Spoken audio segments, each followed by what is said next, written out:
don't aim to solve all the world's problems, but we do offer you peace of mind, hope, laughter, and ideas on how you can help improve circumstances and communities. Good change is for you. For us, we take to heart your concerns about anger, injustice, and helplessness, the pain that we each feel, and give you something better to witness, something better to believe in. In many ways, this podcast is the opposite of self-help. It's us-help. We draw attention to kindness, to the better angels of our nature. We swap stories that bring smiles, deep breaths, inspiration, and ideas to help us evolve. We introduce you to people who are positively transforming lives, leaders of movements, or everyday heroes who are making change. Good change. Good change highlights the common ground we share, the unlimited positive impact of a single person, and the greater good. Welcome to Good Change, a podcast about making a world of difference. Please welcome your host and good change maker, Ken Streeter. Hi, everybody. This is Ken Streeter. I'm the host of the Good Change podcast, and I'm honored that you're here listening or watching. I wanted to share with you the reason for this podcast and some of the guests that we'll be having, and then tell you a couple stories that illustrate why it is that I'm sitting in this chair. So the Good Change podcast brings together movement makers, industry leaders, visionaries, everyday heroes, people that in one form or another have changed circumstances or their communities for the better, and in general are serving as role models for us to try to do more of the same. We offer shows that bring you peace of mind, a chance to take a deep breath or two, get some laughter in, and learn pearls of wisdom, action items that maybe you can implement to make circumstances or your community better. Our philosophy is that common ground blooms greater good, and we aim to present information and people who provide examples of how that works. It's not a Pollyanna, positive thought only podcast. It's a real show, but we do focus on things that we can do to make our communities, our cities, our nation, our world better. I wanted to share with you a couple of stories that reflect why that I'm here in this chair. One of our early guests on the podcast is a gentleman by the name of Jib Ellison, who founded an organization called Project Raft, Russians and Americans for Teamwork. And in the early 1980s, he came up with this idea and then implemented it along with a group of ragtag river guides, of which I was one. And we had the opportunity long ago to go to the Soviet Union back when it was a communist country and learn new skills, develop new friendships, and in general, just become grounded in the idea that we each have the capacity to make worlds better. So we flew 55 hours from Seattle to South Central Siberia. We traveled by big jet, small car, rust bucket helicopter. And we ended up in a place that is literally the most landlocked portion of Earth, in an area that, from everything we were told, had never been explored by Westerners. We took a mountain of gear with us. We were joined by Soviet counterparts. We had no idea what kind of rafting equipment they would have, whether or not we'd be able to get along, how we would deal with cultural and language barriers. But we quickly discovered that our common interest led us to become teammates and friends. It only took a matter of days before the Iron Curtain turned into a chiffon veil, so to speak. And we headed downriver after spending the first 3 or 4 days at an alpine camp, assembling our gear and getting to know each other. There are 3 elements to this story that I think illustrate the good, the not so good, and the potential of each one of us, one life, creating a ripple that can change another individual or a community. A couple days after launching, we were on the high alpine stretches of this river, really the headwaters of this river at the base of some 14,000 foot mountains. We floated into this area that we could tell had become inhabited by people who had been there for a long time. And we based that on the fact that this village looked like kind of like a scene out of the Wizard of Oz before it turns to color. A Midwest Dust Bowl town, ramshackle cabins along the side of the river, literally in the middle of nowhere, thousands and thousands of miles from Moscow. We climbed off our rafts and walked ashore. We had bright yellow dry suits on and life jackets, and we had old video cameras from the 80s that were pretty sizable and could have been mistaken for automatic weapons. We had helmets on. Our guess is that the people that watched us walking into town thought that they were being invaded and had no idea who it was. They literally ran and hid inside their cabin, slamming their cabin doors behind them, pulling their curtains shut. And we stood in this town square. I'm guessing it was a population of 100, 150 people. We stood in this town square for several minutes with nobody willing to come outside and talk with us. We had some Russian interpreters with us. We finally were blessed with a couple of older gentlemen, and I mean older gentlemen. They were probably in their 70s or 80s, the fathers of the community, the gatekeepers of the community. They came out from the inside their cabins and they introduced themselves through the interpreter. We said that we weren't here to invade them. We were just floating down the river. We talked about where we were coming from. And after a few minutes, we realized from our side that these Soviet citizens were not to be feared. And the more remarkable thing was when one of the gentlemen said to us through the interpreter, "You're not the barbarians we were led to believe you were." That's when we knew that citizen diplomacy in this particular format with the Project Raft trip could work. And this trip was designed as an exploratory to find rivers that would be good places for future trips where we would bring American kids, high school and college kids, over to the Soviet Union, and they would raft with Soviet, Russian high school and college kids. This town was called Malaya Voicheskoye, and I hope I'm not butchering that name, which literally translates to reindeer hunting village, which is a clear testimonial to the fact that we were in the middle of nowhere in Siberia, and these people had been taught to fear us. We'd been taught to fear them, and we realized there was nothing to be afraid of. They left us with some of the most sour, lip, cheek puckering drink imaginable as a parting gift. It was curdled goat's milk or something like that. But of course we drank it and toasted to our new friendship in this village. Our feelings of euphoria, I think that's a good word, definitely happiness, the feeling that we were on to something with this trip, embodied our spirit for the next day or two as we floated further down the river. And then we floated around a corner and came to an area that was increasingly populated. There were farmhouses that appeared up on the bluffs along the river. And we drifted around a long elbow bend to the right, I remember that, and saw two people up on shore from a distance. We wanted to get to know those people as well. We'd had such good success in this village upriver that as we paddled closer to shore, we saw that it was a man and a woman, maybe a husband and wife. And that was when tragedy unfolded us, and we were reminded of the challenges, the hurt, the pain, the indecency that we all had to overcome in our life at different times. And that still existed even as we were paddling down this river with Russians and Americans, literally and metaphorically in the same raft. A gentleman was beating his wife on the shore. We pulled ashore to their surprise, and we stopped the violence. We separated the man and the woman. The Russians with us literally ripped this guy a new you-know-what and said that if we ever come back to this village and hear that you're doing the same thing, it will be you that would suffer the physical consequences. We asked the woman if she was okay. She said yes. She walked away up the bluff and away from the river. We made sure that the man was not following her, at least as best we could.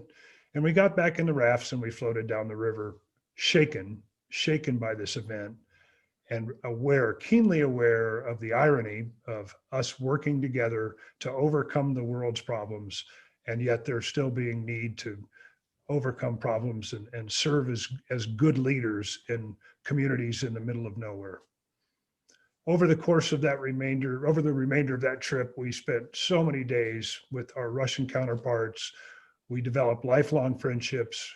We discovered that these rivers were ideal for a youth exchange, and they were also ideal for other citizen diplomacy trips, as well as competitions, rallies that would take place over the next several years, each of which helped develop common ground and greater good. And actually, we believe played a role in the melting of the ice between these countries.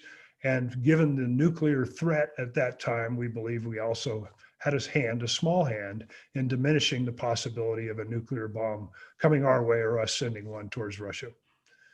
One of the greatest outcomes of this trip, though, was 2 years later when we brought the original group of Russian and American students back to the United States to raft the Grand Canyon. So the year after this exploratory trip, we took the American students to the Soviet Union and rafted the same river, and then brought that same group together again on the Grand Canyon in Arizona in the United States.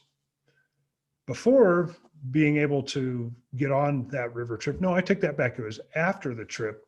We had been invited by John Denver, the folk singer, best-selling Grammy award-winning musician from the 70s and 80s, to attend his WinStar Symposium in Aspen, Colorado. And all of the Russians and all of the Americans were able to gather at this event, where we were honored for the work that we were doing by John Denver. There were a variety of other humanitarian causes and organizations that were there, but we were humbled by this invitation and got to participate in this 3-day event. Igor Sarkisov was one of our interpreters on the very first trip, the exploratory trip. He also was an interpreter on this trip, a kid from Russia without ever, I'm guessing, having hope of going to the United States serving as an interpreter. And the reason that I'm aware of this lack of hope in that country and the fact that we did so much good in building these bridges is after that very first trip, we were on a subway in Moscow, and I was talking to an older woman there. I was in my 20s at this point. She was in her 50s or 60s. And I said to her, where do you live? And tell me about your family. And she shared with me that she had a daughter who had gone to Cuba to be a doctor in Cuba. And I said, well, maybe someday you'll be able to visit her. She replied to me in broken English that she doubted that would ever be possible. And she shared that she was afraid that she might even get written up and placed into custody for having a conversation with me on the subway.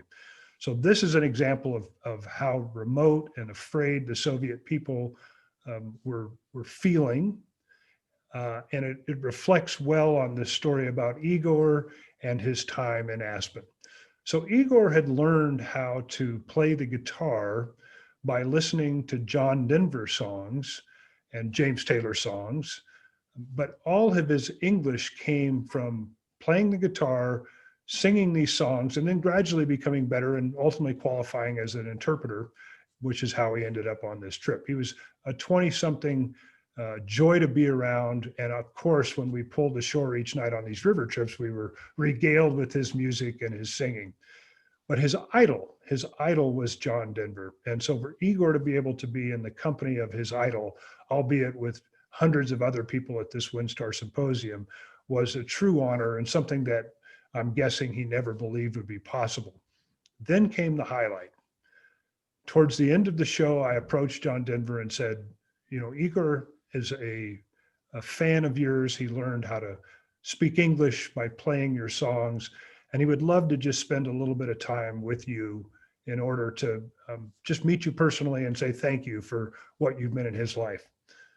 The reason that we'd ended up at this symposium had a lot to do with intention, and you'll hear from some of our guest speakers over the course of these shows the importance of intention, the importance of spending your time in the pursuit of good causes, the importance of believing that you can make a difference in the way the world works, whether it's in your community or your city or at work, wherever. But the reason that we were invited to this symposium is an interesting story and intention and believing that you can make a difference. I had gone to a retreat that was put on by one of the sponsors of this first youth exchange and left that retreat fully believing that I could engage entertainers and people of wealth to help sponsor Project Raft. And so I looked, back then there was no internet, this was pre-internet, pre-email. And so I looked, it must have been in a newspaper or something, and saw that John Denver was coming to Lake Tahoe. I was living in Northern California at the time. And so I said, I'm going to go up there and I'm going to speak to John Denver to see if he'd be willing to sponsor Project Raft. I went to the hotel, Harrah's Lake Tahoe, South Shore. And I picked up the house phone, filled with gumption, filled with intention, filled with the belief that I could make a difference. And I asked for John Denver's room. And back then it was just a hotel operator that answered the house phones. And she said, 1 minute, please. And so I sat on hold and literally on the edge of this gambling floor at Harrah's Tahoe. I sat on hold for a minute or two and she came back on and she said, I need to ask who's calling. And I said, Ken Streeter. And she said, hold on just another minute, please. And another minute or two went by of silence. And then the phone clicked back on and it was a man's voice on the other line. And he says, oh, hi, can I help you? And I said, John Denver or Susan Green, please. Susan Green was his manager at the time. And the way I knew that was from reading an album cover. And I figured that she might be in the room with him. But I said, John Denver or Susan Green, please. And he said, this is John. And it's important to remember back then, John Denver was one of the leading entertainers in our country, very highly regarded man. And he said, this is John. And my throat froze. My heart went up into it. I think that's what made it freeze. And I somehow managed to stammer out the idea of Project Raft and the fact that we would love for him to support this organization. He asked me to leave some information with the maitre d'. I did that.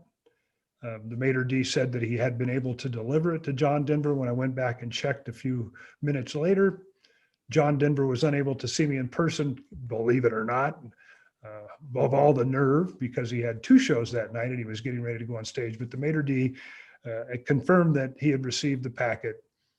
And then lo and behold, 2 years later, we're at the WinStar Symposium.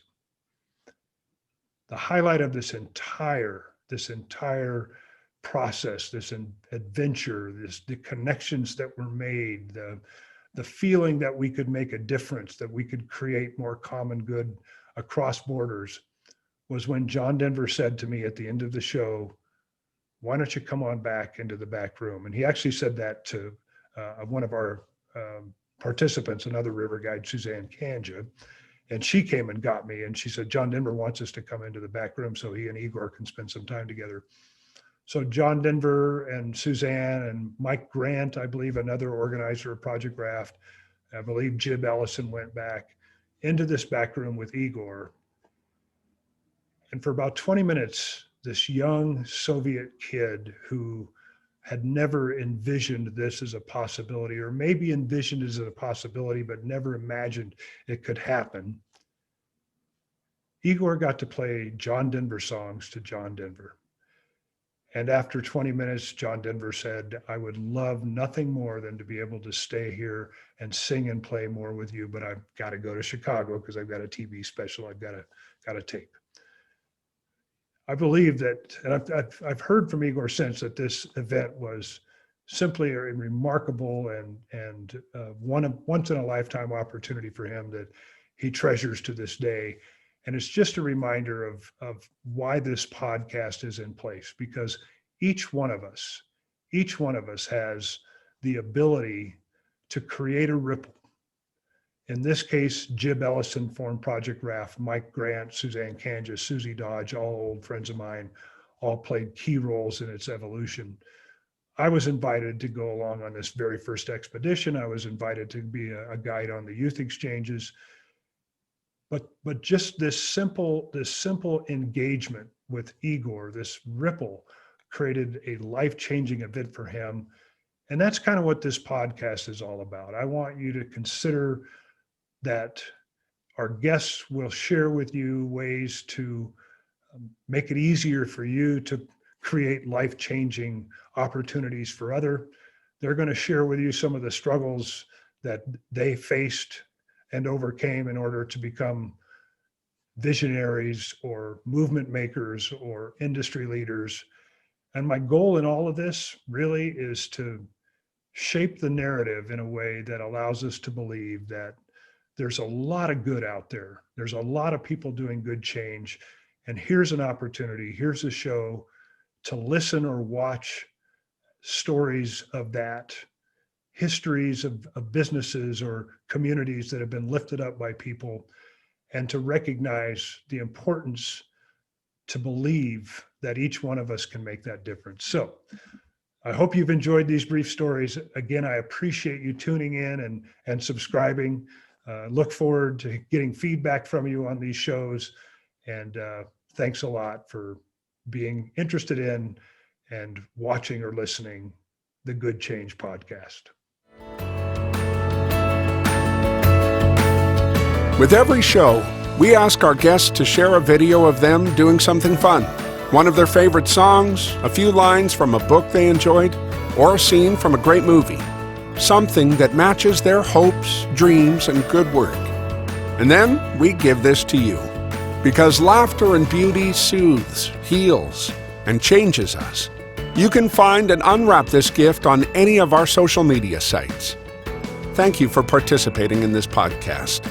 Until next time, keep an eye out for change. Good change. And join our movement at kenstreeter.com.